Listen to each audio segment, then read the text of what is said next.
we've talked about theory and reality, right? Different theories that we use to help explain the way the international system operates, why countries do what they do, right? Those would be what? Neorealism, neorealism, liberalism, neoliberalism, constructivism. Okay, those are the different theories that have that we use as individuals who try to understand the behavior of actors in the international arena. We turn to these theories to help us kind of make sense out of what's taking place in reality. Okay? Now, international factors, domestic factors, two-tier game. Remember that question on the first test that you had, two-tier games? Remember the model, I think it was chapter 5 on decision making, right? And you know, when we look at how decisions are made in the international arena, you have factors that are tied to the international system, and then you have factors that are domestic. So it's a two-tier game, right? Those are things that you need to pay attention to. In other words, if you're trying to get ready to play the game and you're representing a particular country, how you respond to the scenarios that I create would be based on how the country would be, how you think the country would be responding, relative to what? International factors as well as domestic factors, right? Okay, so that's what we mean by influences in foreign policy decision making. Understanding international relations. You know, again, in terms of this whole theory, reality relationship, you know, when you think about it, we can only solve the problems that we see. And that's something that's very important here. I mean, think about this. When you put, you know, I believe, and if I haven't, I'm doing it now for the first time, I believe I've done this before, if I've compared theory to a pair of spectacles. Okay, have I done this in this class yet? Comparing theories to a pair of spectacles? Now, theory is basically something that helps us better understand what we see, right? To make sense. So if you think about a pair of spectacles, when you put on your glasses, they basically bring certain things to the forefront and they push other less important things to the background, right? So the theory kind of tells you what those important factors are that you should be studying. And it really isn't just different things, because what theory allows us to do is to conceptualize a system, meaning it helps us kind of put that, categorize or separate this system into constituent parts, right? But that's only a necessary but not a sufficient way of thinking about reality. Because it's not just understanding the different parts that make up the system, but also how those different parts are interrelated. You guys with me? And that's what your pair of spectacles do. They bring to the forefront certain factors that are important as well, and their relationships, right? And it pushes everything else which is considered by the theory to be less important to the background, right? Now, let's look at an example. When we looked at realism, what was a major criticism of realism that brought that made them reevaluate the theory and offer neorealism? Was it realism basically said that what? The only actors that are relevant are who?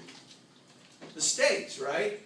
And everything else is pushed to the background. And what happened was that you had these international organizations that were emerging, right? Okay? That realism said they don't matter. So that theory had a problem. It was ignoring certain players or certain actors that needed to be what? Considered, right?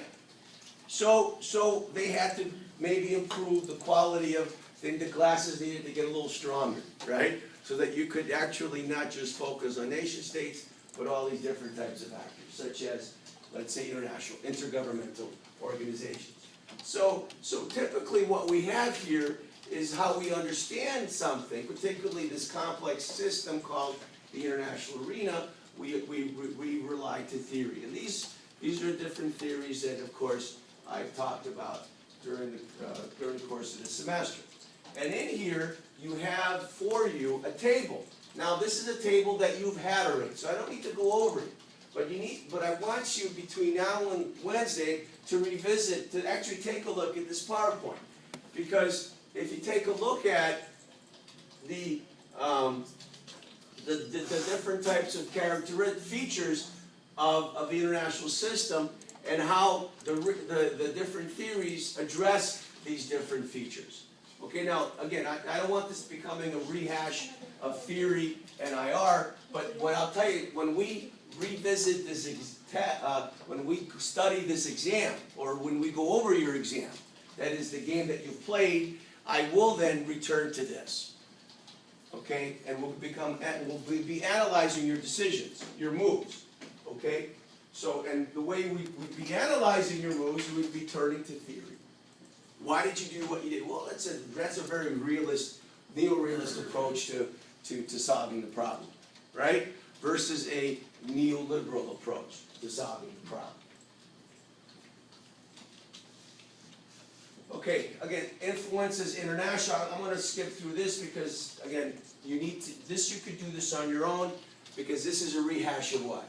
This is a rehash of what we've been doing up until this this game. Okay? Now, what I'm going to do is I'm going to start taking a look at the game itself. Now, you have this.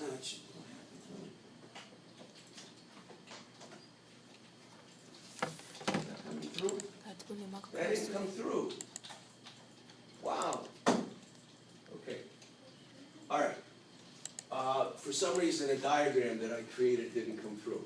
The first, in terms of what I did is I formalized, or I conceptualized the decision-making process. And I related it to the game. Now, first step, agenda setting. That is, what are the different parts of the agenda that we need to take into consideration as a country? Your agenda will be set by the scenario. Now, in the game that was played 3 semesters ago, these were the 1, 2, 3, 4, 5, 6, 7, 8, 9, 10, 11, 12. 12 articles were made up the scenario. Okay? And there was only one scenario. And what did I tell you guys are going to have in this game? Multiple scenarios. Now, I'm not going to have the first scenario have 12. I may have 3, 4. I mean, I'm not going to overwhelm you. Okay? But when we talk about agenda setting, you have to take, if you remember the bounded rationality model that I talked about, the constraints of time, remember that? There's only so many hours in a day. Okay, there's so many days in a week. So